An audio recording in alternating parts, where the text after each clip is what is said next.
Welcome to my YouTube channel छोटी कहानी बड़ी सीख। पहाड़ों की रानी कहे जाने वाले शहर शिमला में अरुण नाम का एक आलसी कामचोर लड़का रहता था। अरे ओ कामचोर, अरे जरा घड़ी तो देख, 11 बज चुके हैं और तू अभी भी बिस्तर में ही पड़ा है? अरुण रुद्र सिंह की बात को अनसुनी करके फिर से करवट बदलकर सो जाता है। मैं तो तंग आ गया हूँ इस लड़के से, रोज रोज इसकी कामचोरी बढ़ती ही जा रही है। पानी की बाल्टी लेकर अरुण के ऊपर डालता है।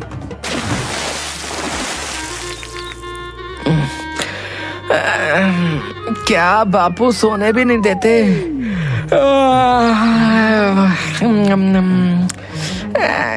11 ही तो बजे हैं। और वैसे भी मैं उठकर कौन सा तीर मार लूंगा। अरे इसीलिए तो उठा रहा हूँ कि आज तुझे भी मैं मेरे साथ काम पर ले जाकर ही रहूंगा। क्या काम? और मैं? आपका दिमाग तो ठिकाने पर है। और वैसे भी बाप के होते हुए बेटा काम करे शोभा देता है क्या? अरे मेरी फूटी किस्मत, अरे तेरे जैसा बेटा मिलने से तो अच्छा था कि मुझे कोई औलाद ही ना होती। सिर्फ मुझे पता है कि मैं तुझे कैसे झेलता हूँ। अरे तो आपको कहा ही किसने है मुझे झेलने के लिए? बताओ। देखना, जिस दिन मैं नहीं रहा ना, देखना उस दिन तुम बहुत पछताओगे। अरे क्या पछताऊंगा हैं? दिन भर ताने ही मारते रहते हो। किसी दिन आपसे परेशान होकर मैं खुद ही घर छोड़कर चला जाऊंगा, समझे? फिर आपको मेरी अहमियत समझ में आएगी, समझे? अच्छा, घर छोड़कर जाएगा है? फिर उसका हाथ पकड़कर घर से बाहर निकाल देता है। अरे अरे अरे अरे क्या कर रहे हो? हैं? बुढ़ापे में सठिया गए हो क्या? हैं? तुझे घर छोड़कर जाना था ना, अब जा। और खबरदार, अगर मेरे घर में तूने एक कदम भी रखा तो तेरी टांगें तोड़ दूंगा मैं। ठीक है, तो मैं भी अब कभी भी आपके घर पर कदम नहीं रखूंगा। मुझे भी कोई जरूरत नहीं है तेरे जैसे निकम्मे बेटे की। जा, निकल जा मेरे घर से, और कभी मुझे अपनी शक्ल भी मत दिखाना, समझा? फिर अरुण गुस्से में वहाँ से चला जाता है। अब मैं कभी भी उस खूसट बुढ़े के घर पर नहीं जाऊंगा, चाहे जमीन आसमान एक ही क्यों ना हो जाए। अब मैं इतनी दूर चला जाऊंगा कि वो बुढ़ा चाहे तो भी मुझे नहीं ढूंढ पाएगा। पर उन्हें मेरे होने ना होने से क्या फर्क पड़ता है? उन्हें तो अपने काम से ही मतलब है। और वैसे भी मैं अब तंग आ चुका था उनकी रोज रोज की चिक चिक से। अच्छा ही हुआ उन्होंने मुझे घर से बाहर निकाल दिया, नहीं तो किसी दिन मैं ही भाग जाता। अरुण चलते चलते गांव से कुछ दूर जो पहाड़ी थी वहां पर पहुंच जाता है और एक पेड़ के नीचे जाकर बैठ जाता है। आहा, क्या नजारा है। अब मैं बस यहाँ आराम कर सकता हूँ और मुझे कोई भी परेशान नहीं कर सकता। फिर अरुण उस पेड़ के नीचे सो जाता है। थोड़ी देर सोने के बाद उसे भूख लगती है और तभी पहाड़ी पर उसे कुछ लोगों की आवाज सुनाई पड़ती है। ओ तेरी, ये लोग यहाँ मेरी नींद खराब करने क्यों आए हैं? और इतने सारे लोग। अरे भाई, अरे ओ भाई, तुम यहाँ क्या कर रहे हो? अरे भाई, मैंने इस जगह का बड़ा नाम सुन रखा था। यहाँ पर हर रोज बहुत से लोग आते हैं, तो मैंने सोचा कि क्यों ना आज हम भी घूमने चले। क्या यहाँ पर इतने सारे लोग हर रोज आते हैं और मुझे कानो कान खबर नहीं? खैर मुझे क्या, अभी तो मुझे बहुत तेज भूख लग रही है। फिर वो इधर उधर खाने की तलाश में जाता है। अरे भैया, एक गर्मा गर्म समोसा और आधा किलो जलेबी बांध दो। हाँ, ये लो भैया, आपके 100 रुपए हुए। अरे पर पैसे तो मेरे पास नहीं है। अच्छा, पैसा नहीं है, हैं? ये दुकान क्या तेरे अब्बा की है, जो तू मुफ्त में खाने आ गया बे? अरे भैया, मेरे तो अब्बा भी मुझे मुफ्त में खाना नहीं देते। अरुण वहाँ से चला जाता है और फिर थोड़ी दूर जाकर उसे एक घर दिखाई देता है।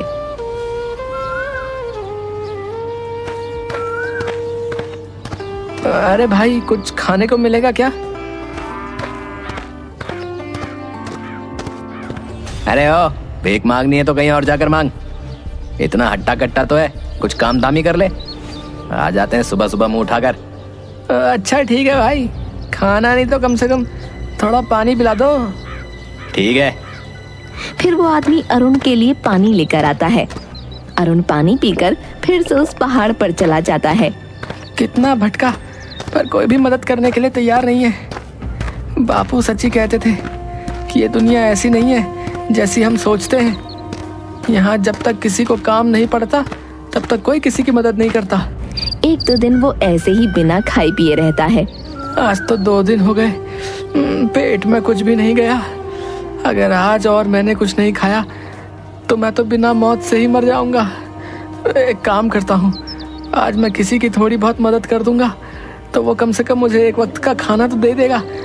हाँ, यही सही है। फिर वो खाने की तलाश में फिर से पहाड़ी के नीचे गांव में जाता है। थोड़ी दूर चलकर अरुण को एक बूढ़ी औरत दिखाई देती है जो कि चलते चलते अचानक ही गिर पड़ी। अरे अम्मा, क्या हुआ? मैं तुम्हारी मदद किए देता हूँ। फिर अरुण उस बूढ़ी औरत को उसके घर तक छोड़ देता है और उसकी खाट के पास बैठ जाता है। अम्मा, क्या हुआ? अचानक तुम गिर कैसे गई? अरे बेटा कुछ नहीं, वो बस थोड़ा चक्कर आ गया था। आपके बेटे और बहू दिखाई नहीं दे रहे? वो कहीं काम से गए हैं। अच्छा, उनके आने तक मैं यहीं रुक जाता हूँ। अरुण को भूख के आगे कुछ नहीं दिखाई दे रहा था। अच्छा अम्मा, कुछ खाने को मिलेगा? बूढ़ी औरत अपने पल्लू में से थोड़े से रुपए निकालती है और अरुण को देते हुए, बेटा मेरे पास तो बस इतने ही पैसे हैं, इसमें जो भी मिले वो ले आना। सिर्फ 20 रुपए? इसमें क्या आएगा? हाँ, एक काम करता हूँ, मैं मैगी लेकर आ जाता हूँ। वैसे भी जोरों की भूख लग रही है तो जल्दी भी बन जाएगी और पेट भी भर जाएगा। हाँ। अरुण मैगी ले आता है तो देखता है कि अम्मा चाय बना रही थी। अरे अम्मा, तुम्हारी तबीयत? बेटा मुझे तो आदत है। ला, क्या लेकर आया है? अम्मा, मैगी। ला, मैं फटाफट मैगी बना देती हूँ। हाँ अम्मा, बहुत जोर से भूख लग रही है, हम दोनों मजे से खाएंगे। मैगी बनाने में अरुण उस बूढ़ी औरत की मदद करता है और बूढ़ी औरत भी उसे बातों बातों में मैगी बनाना सिखा देती है। बूढ़ी औरत मैगी बना देती है और दोनों मैगी के साथ साथ चाय का भी आनंद लेते हैं।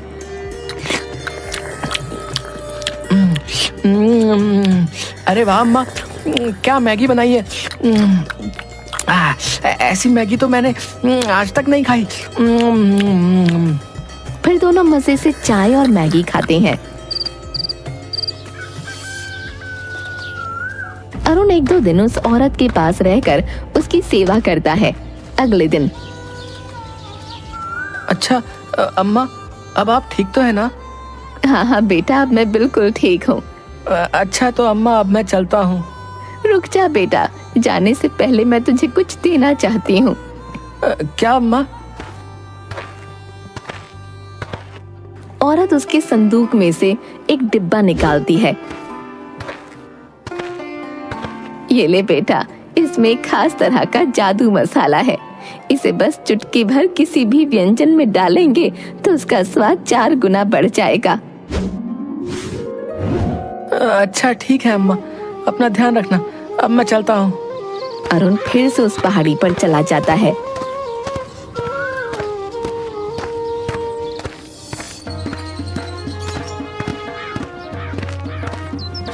आहा, इसमें से तो बहुत ही अच्छी खुशबू आ रही है, पर इतने मसाले को लेकर क्या मैं ढाबा खोलूंगा?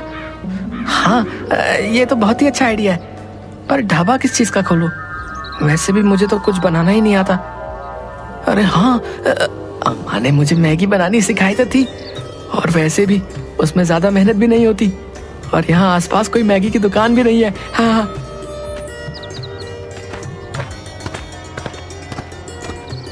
फिर अरुण अपने हाथों की चांदी की अंगूठी बेच देता है।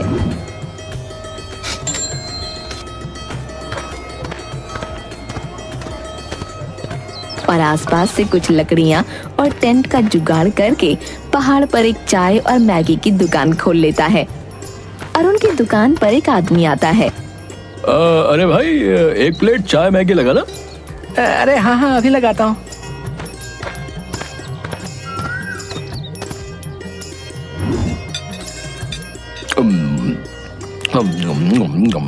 अरे वाह भाई, कुछ भी कहो, पर ऐसी जगह पर चाय और मैगी खाने का तो मजा ही अलग है। हाँ। एक दो दिन तो उसकी दुकान अच्छे से चलती है, पर तीसरे दिन अचानक बहुत तेज हवा चलने लगती है और उसका टेंट उड़ जाता है। अरे अरे अरे, मेरा टेंट। फिर अगले दिन वो ऐसे ही खुले आसमान में अपनी दुकान डाल लेता है। अब हवा आए तो आने दो, मुझे कोई फिक्र नहीं, ना टेंट उखड़ने की समस्या और ना ही कुछ। अचानक से घने बादल छा जाते हैं और बारिश शुरू हो जाती है। अरे थोड़ी देर पहले तक तो मौसम पूरा साफ था, अचानक बारिश मेरा पूरा खाना खराब कर दिया। हे प्रभु, ये कौन सी परीक्षा ले रहा है तू? कहाँ मैं ऐशो आराम से अपनी जिंदगी जीता था और अब एक एक पैसे के लिए तरसना पड़ रहा है। फिर वो अपना बच्चा खुच्चा सामान लेकर पास ही के घर में मदद मांगने पहुंच जाता है।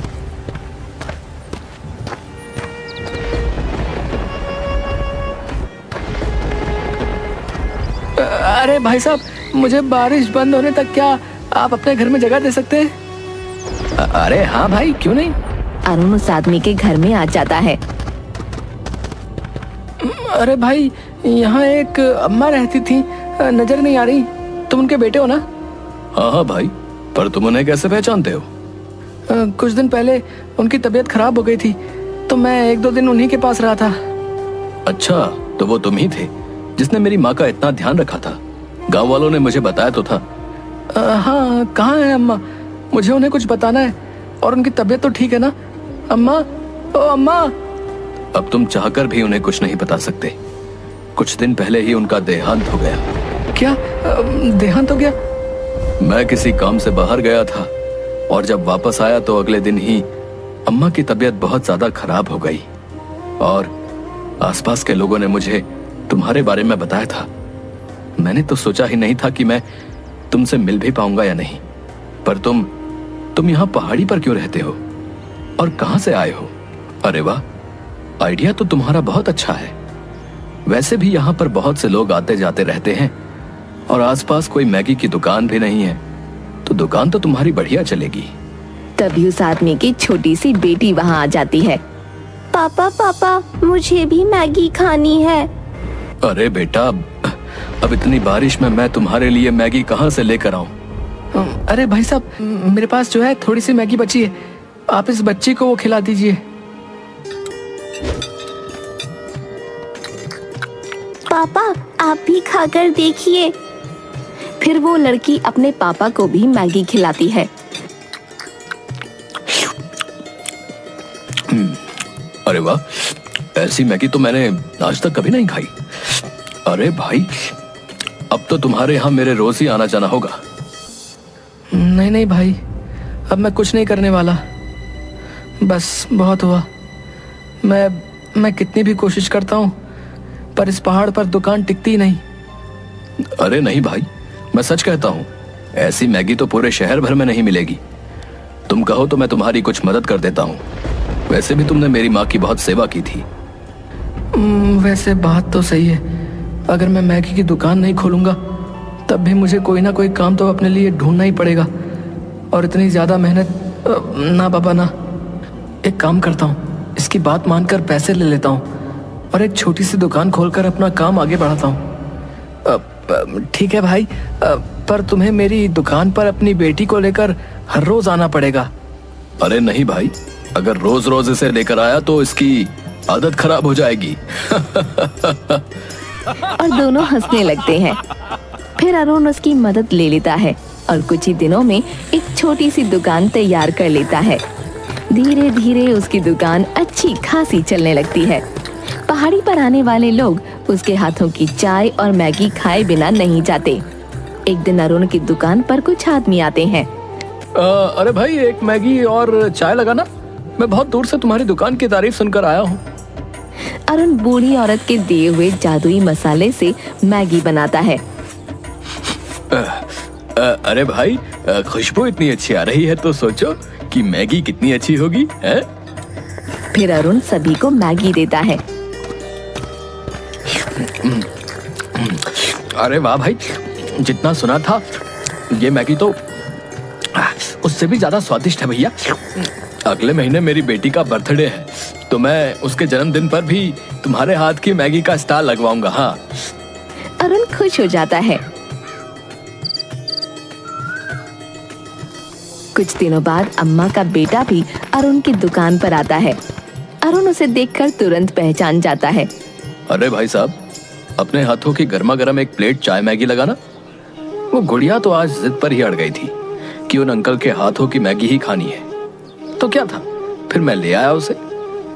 अरे अच्छा किया भाई साहब, वैसे भी बहुत दिनों से मैं आपसे मिलने की सोच रहा था। अरुण उस आदमी को चाय और मैगी देता है। अरे अरुण भाई, ये तो और भी ज्यादा लाजवाब है। फिर अरुण उस आदमी को उसके पैसे लौटा देता है। ये लो भाई तुम्हारी अमानत, धन्यवाद। अगर उस दिन आप मेरी मदद नहीं करते तो मैं यहाँ तक नहीं पहुँच पाता। अरे भाई, इसमें धन्यवाद की क्या बात है? आपने मेरी माँ की इतनी सेवा की तो इसके आगे तो मेरी मदद कुछ भी नहीं। अरुण की दुकान अब आसपास के गांव में फेमस हो गई थी।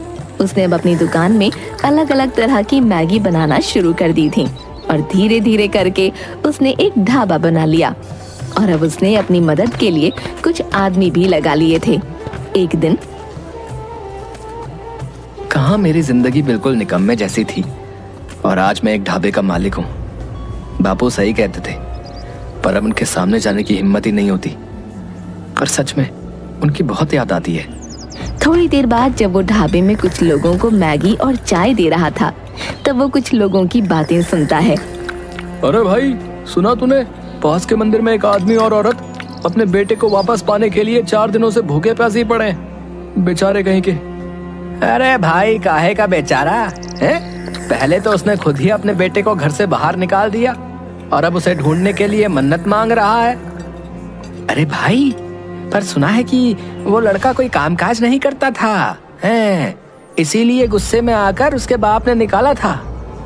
कहीं पिताजी तो। अरुण दौड़ता हुआ उस मंदिर में जाता है।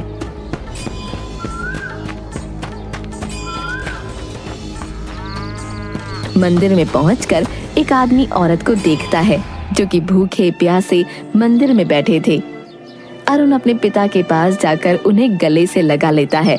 रुद्र सिंह और अरुण दोनों की आंखों में आंसू होते हैं। रुद्र सिंह खड़ा होकर अरुण को गले से लगा लेता है। मुझे माफ कर दे मेरे बच्चे, मैंने तुझे दर बदर की ठोकर खाने के लिए घर से बाहर निकाल दिया।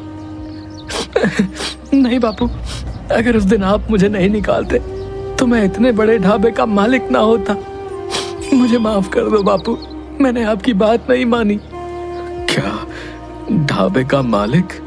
हाँ बापू, मैंने पहाड़ पर एक मैगी का ढाबा खोला है और फिर रुद्र सिंह को सारी बातें बताता है।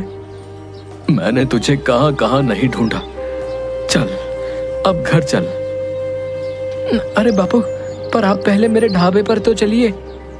फिर अरुण अपने माँ और बाबा को ढाबे पर लेकर जाता है।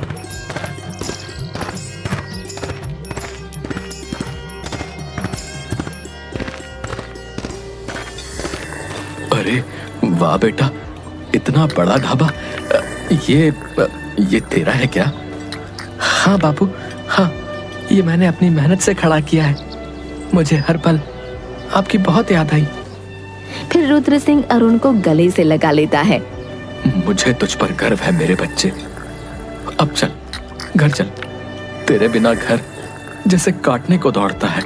हाँ, देख कितना दुबला हो गया है। अब मैं क्लियरली बोल रहा हूँ, चैनल को सब्सक्राइब करें। चैनल का नाम है छोटी कहानी बड़ी सीख। लाइक कीजिए, सब्सक्राइब और कमेंट भी कीजिए। धन्यवाद।